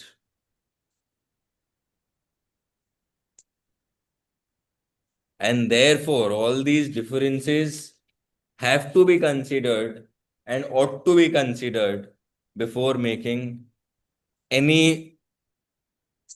submissions where interplay of both these acts are concerned, and where one authority is using information from the other authority. तो sir with that बड़ा short sweet सा मैंने deliberation रखा था sir इस पे। If there are any questions I would like to take up some questions sir. Sir मैं एक मतलब इमोशनल क्वेश्चन पूछ रहा हूँ। हाँ जी सर। कि जब ऑफिसर आए थे 500, हेलो जी जी सर। आवाज आ रही है मेरी? मैं मतलब एक मेरे साथ घटना घटी, उसी हिसाब से क्वेश्चन पूछ रहा हूँ, उस पर मेरा क्या इंप्रेशन पड़ा वो आपसे समझना चाहता हूँ। जी। ऑफिसर आए 500 और मैं हूँ एक लेके 6 आदमी बैठा हूँ। मैंने स्टाफ को बोला कि कॉफी लेके आओ, कि इतना ही बोला मैंने और कुछ नहीं बोला। स्टाफ ने क्या किया, 6 भांड लेके आ गया, 1 कप कॉफी लेके आ गया। तो उस ऑफिसर पे मेरे क्या इंप्रेशन पड़ेगा?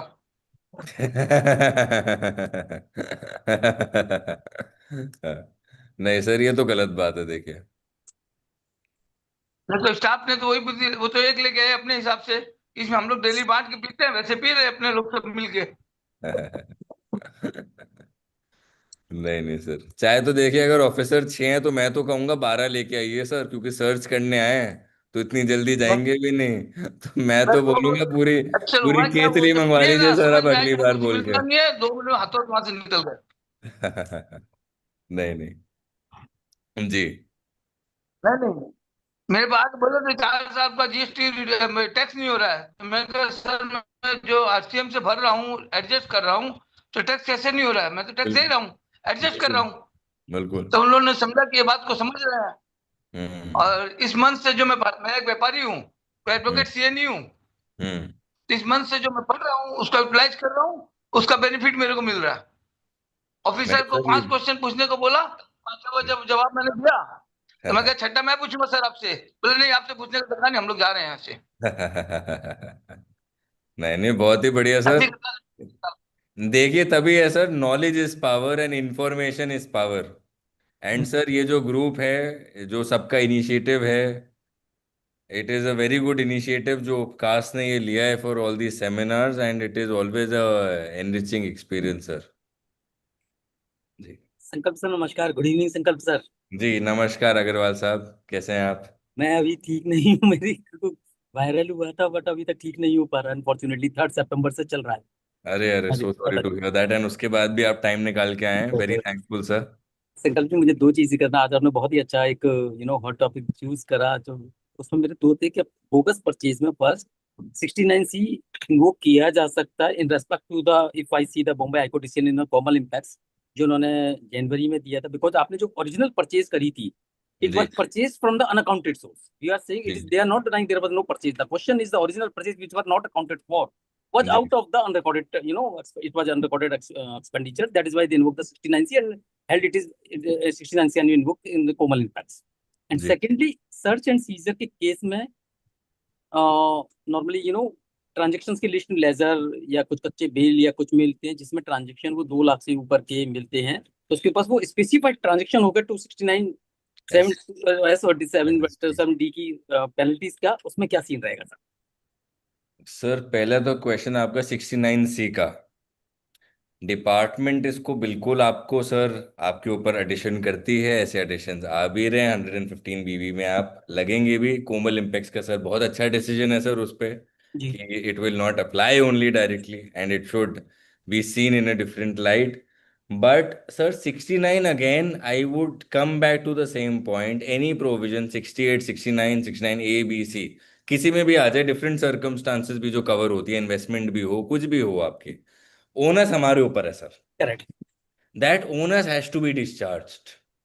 Positive evidences should be submitted by us to show that yes, that expenditure अगर सर कैश से है एक बार को, तो सर अगर if they do not apply section 69 269 SSHT, there is one decision which is come by the ITAT Delhi. I think मई या जून, मई का है या अप्रैल का है, I am forgetting the name of that.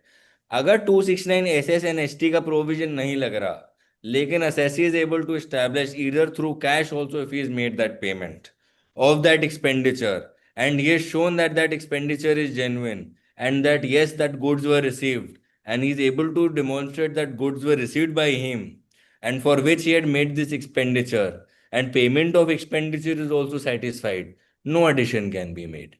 Question है सर, जो कैश एक्सपेंडिचर हुआ है जिसमें मैंने ओरिजिनल परचेज किया था, जहाँ इसका बिल है या बिल तो खैर ऑब्वियसली नहीं होगा, वो अनअकाउंटेड बिल है।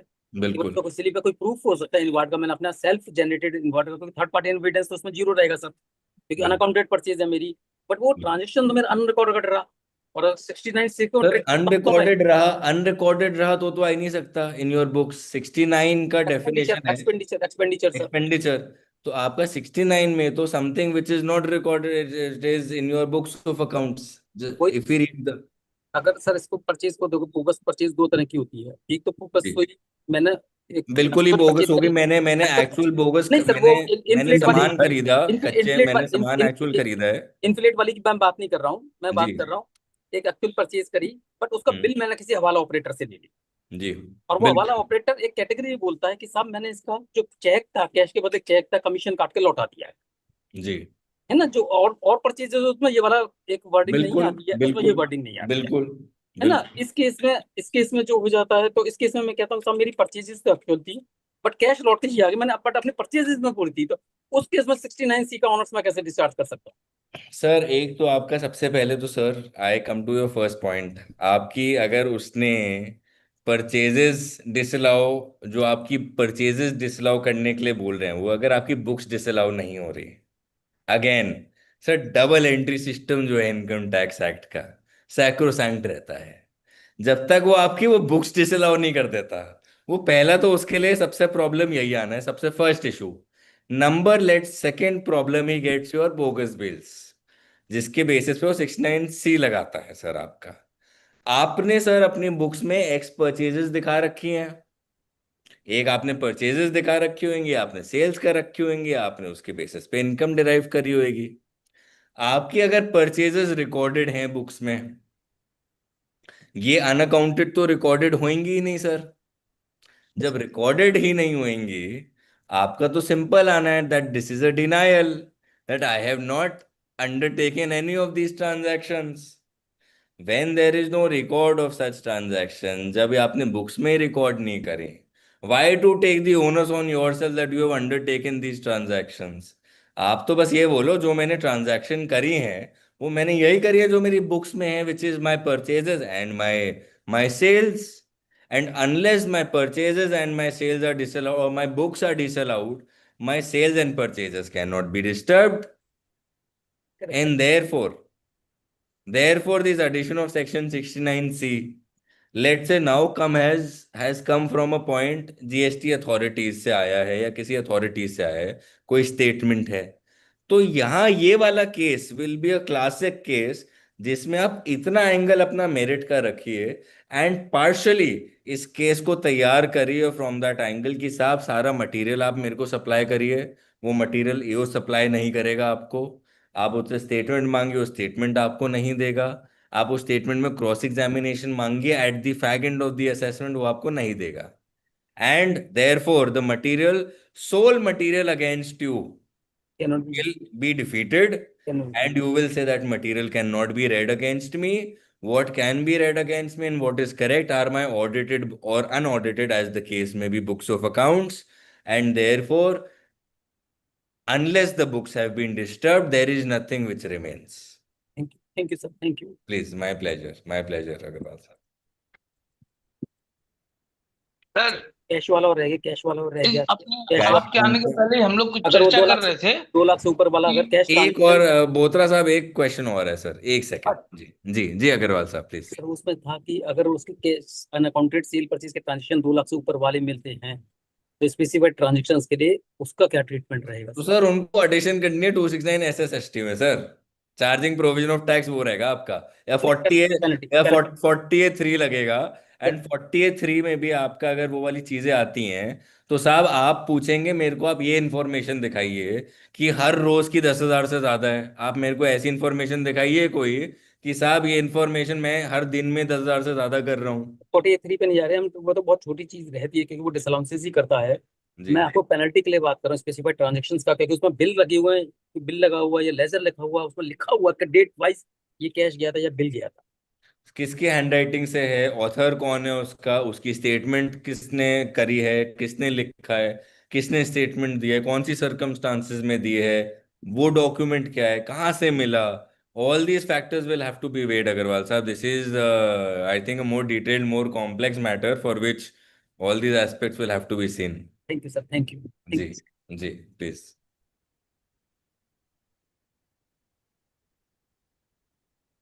जी बोतरा हेलो.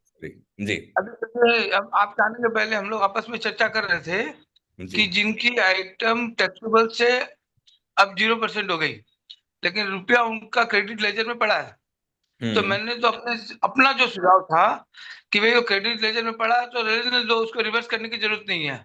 सरकार बोलती है कि रिवर्स करो.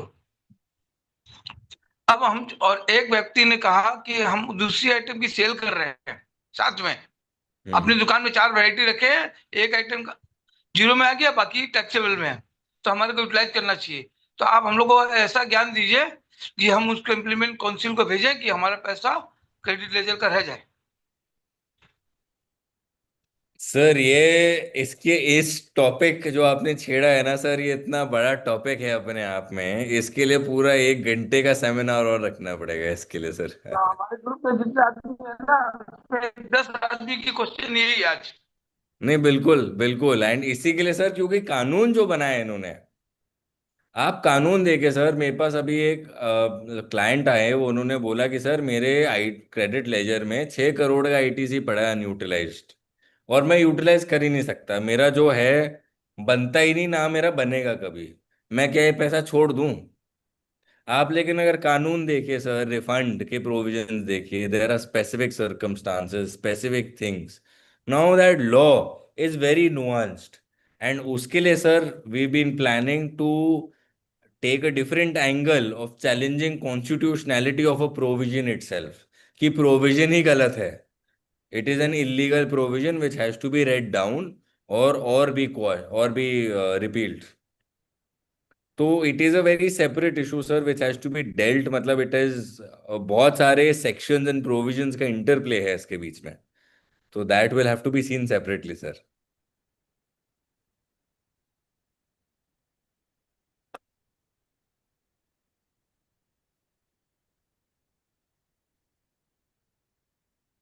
हर्ष सर, अगर एनी अदर क्वेरीज तो अदरवाइज विल किसी और का सवाल कोई हो तो देख पूछ लीजिए आपका। नहीं है तो पृथ्वी असोल साहब हैं? पृथ्वी असोल साहब, जी सर जी। आज का वोटर साइंस आपका। जी, थैंक यू सर।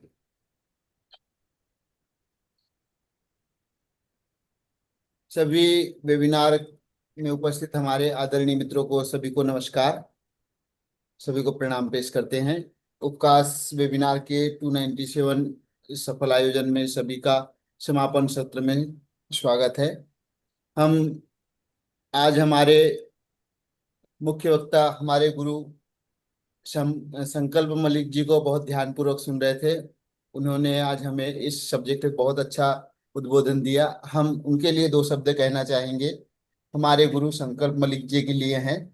आप हमारी जिंदगी की लहर के आप साहिल हुए, आप हमारी जिंदगी की लहर के आप साहिल हुए, ना जाने हम कब आपके काबिल हुए, ना भूलेंगे हम उस हसीन पल को जब आप हमारी छोटी सी जिंदगी में शामिल हुए। धन्यवाद सर आपका। अरे सर, थैंक अरे यू।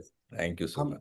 हम आपको हमारे मित्रों की ओर से, हमारे सभी संगठन की ओर से और हम वेबिनार में उपस्थित सभी आदरणीय मित्रों की ओर से आपका बहुत बहुत आभार व्यक्त करते हैं, आपको धन्यवाद देते हैं सर। आप आपने से मुख से आज हमें बहुत अच्छा उद्बोधन दिया, इनकम टैक्स और जीएसटी का नॉलेज दिया। उसके लिए सभी की मित्रों की ओर से, सभी संगठन के आदरणियों की ओर से आपका बहुत बहुत आभार सर। धन्यवाद आपका। Thank you sir. ऐसे ही आप हमारा और मार्गदर्शन करते रहें, हम ऐसे आपसे अपेक्षा करते हैं और माता सरस्वती से आपके लिए प्रार्थना करते हैं वो आप पर ऐसी ही कृपा बनाए रखे, और आपसे भी प्रार्थना करते हैं कि आप भी हम पर ऐसी ही कृपा बनाए रखें। Thank you sir. Thank you very much. Thanks lot sir. Thank you. पुनः थैंक पुनः यू। कड़ी थैंक यू सर। पुनः कड़ी को आगे बढ़ाते हुए आज हमारे आदरणीय अजय अग्रवाल जी का भी हम आभार व्यक्त करना चाहेंगे। आज उन्हें भी इस सुनने का थोड़ा सा सौभाग्य मिला, उनका भी हम बहुत बहुत आभार व्यक्त करते हैं, धन्यवाद करते हैं। Thank you sir. Thank you very much. Birthday बोलिएगा जी सर। अंकल जी के बारे में। जी पुनः सर हमारे बोथरा जी का भी हम सर के लिए बोलिएगा। धन्यवाद करना चाहेंगे। थैंक यू सर बोथरा जी, आपका भी बहुत बहुत आभार सर। पुनः समापन की कड़ी को आगे बढ़ाते हुए हमारे मित्र आदरणीय अंकित गर्ग जी का भी सभी आदरणीय मित्रों की ओर से बहुत बहुत आभार व्यक्त करना चाहेंगे। थैंक यू अंकित जी, आपका भी आभार, धन्यवाद आपका। आप हमारे लिए जीएसटी का शुरू से बहुत अच्छा उद्बोधन नॉलेज देते हो। Thank you sir. Thank you very much. पुनः कड़ी को आगे बढ़ाते हुए हमारे संजय भटनागर जी का भी हम आभार व्यक्त करते हैं। धन्यवाद सर आपका, बहुत बहुत आभार। पुनः कड़ी को आगे बढ़ाते हुए हमारे शैलेश विश्वकर्मा जी का भी सभी मित्रों की ओर से आभार व्यक्त करते हैं। Thank you sir. Thank you very much. पुनः कड़ी को आगे बढ़ाते हुए हमारे आज के वेबिनार के जनक हमारे परम आदरणीय हर्ष शर्मा जी का सभी मित्रों की ओर से बहुत बहुत आभार व्यक्त करते हैं सर। यह आपकी सोच है जो हम इतने सभी हमारे मित्र सहित हम इतने लाभान्वित होते हैं। थैंक यू सर, आपका बहुत बहुत आभार, धन्यवाद सर, बहुत बहुत धन्यवाद sir. Thank you very much. पुनः हम सभी आदरणीय मित्र जो इस वेबिनार में उपस्थित हुए और जिन्होंने आज हमारे संकल्प मलिक जी को ध्यान पूर्वक सुना और हमारी उपवास की इस वेबिनार को, सुंदर सी वेबिनार को बहुत आज जो आपने सहायता दी है, सहयोग दिया है और ध्यान पूर्वक सुना है, हम उन सभी आदरणीय मित्रों का भी बहुत बहुत आभार व्यक्त करना चाहेंगे। सभी को धन्यवाद पेश करते हैं। Thank you sir. Thank you everyone. Thank you sir. पुनः समापन की कड़ी में हम सभी से गुजारिश करेंगे, कृपया अपने स्थान पर राष्ट्रगान के लिए खड़े हो जाएं। राष्ट्रगान। जन गण मन अधिनायक जय हे भारत भाग्य विधाता, पंजाब सिंध गुजरात मराठा द्राविण उत्कल बंगा, विंध्य हिमाचल यमुना गंगा, उच्छल जलधि तरंगा।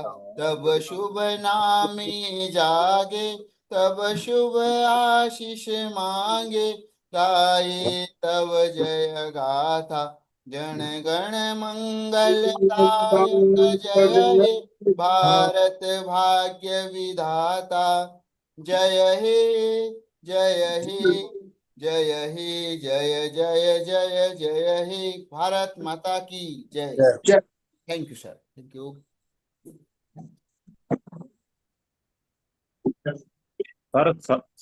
सर एक बात कहना चाहूंगा मैं जी। सभी से रिक्वेस्ट कीजिए, जब चलते रहता ना तो अपने स्पीकर बंद रखे, क्योंकि वे बहुत डिस्टर्ब हो जाते हैं उनके चक्कर में। सर बहुत रिक्वेस्ट करते हैं, मानते हैं लोग बात। नहीं सर, मानना चाहिए हर किसी ने, क्योंकि हम लोग एक बहुत अच्छे सब्जेक्ट पे बात कर रहे थे और स्पीकर का पूरा ध्यान उस समय उस सब्जेक्ट पे होता है, बहुत पॉइंट वाली बात रहती है, और उस समय पे मालूम है कि वो डिस्टर्ब हो जाते, तो उसके चक्कर में बाकी सब भी हो जाते, सिर्फ एक आदमी की गलती से। पहले बोलता हूँ कि कृपया करके माइक बंद कर लें, नहीं या फिर मानते क्या करें। या अपने तरफ में एक ऐसी बात रखो कि अपन भी पूरा कंट्रोल कर दो, बंद रखो, फिर जिसको हाथ उठाना उठाएगा, बात करेगा आपके साथ में। विलास भाई खूब कहते हैं, कोई नहीं मानने को तैयार, पता नहीं क्या समझ है लोगों की। खूब प्रार्थना करते हैं, सब बात करते हैं, नहीं मानने को तैयार।